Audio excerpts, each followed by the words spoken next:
মহানবী সাল্লাল্লাহু আলাইহি ওয়াসাল্লামকে অবমাননার অভিযোগকে কেন্দ্র করে উত্তর ভারতীয় মহারাষ্ট্র রাজ্য সম্প্রতি ইসলাম নিয়ে বিতর্কিত মন্তব্য করেন রাজ্যের এক হিন্দু ধর্মের প্রচারক। या मुस्लिम धर्मामध्ये स्त्रियांवर जे हत्या घडतात त्याला कारण आहे, अत्याचाराचं हेच कारण आहे की त्यांचे आदर्शच अत्याचारी होते। আর তাতে সমর্থন জানায় রাজ্যের স্থানীয় এক বিজেপি নেতা। ফলে ক্ষোভে ফেসে ওঠেন সেখানকার মুসলমানরা। প্রতিবাদে মুম্বাইয়ের অভিমুখে লং মার্চ করছে লাখো মুসলমান। মুম্বাইয়ের অভিমুখে লং মার্চকে কেন্দ্র করে জনসমুদ্রে পরিণত হয়েছে মহারাষ্ট্রের এক্সপ্রেসওয়েগুলো।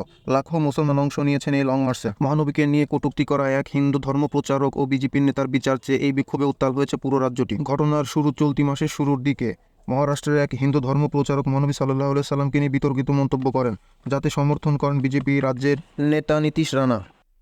तो तुम्हारे मस्जिदों के अंदर आके चुन चुन के मारेंगे, इतना ध्यान में रखो।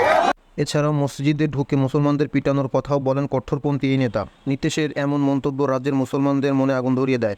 ভারতীয়দের হাতে মুসলমানরা সবসময় এভাবে মার খায় ও লাঞ্ছিত হয়। এদিকে আন্দোলনকারী মুসলমানদের নামে মামলাও দেওয়া হয়েছে। এই সমস্ত কারণে মুসলমানদের নেতা ইমতিয়াজ জলিল মুম্বাইয়ের অভিমুখে লং মার্চে ডাক দেন। ভারতের মাটিতে মুসলমানরা হিন্দুদের থেকে কতটুকু লাঞ্ছিত এবং নিষ্পেষিত বলে আপনার মনে হয় অবশ্যই কমেন্ট বক্সে জানাবেন। আর চ্যানেলটিকে সাবস্ক্রাইব করে অবশ্যই পাশে থাকবেন। ধন্যবাদ।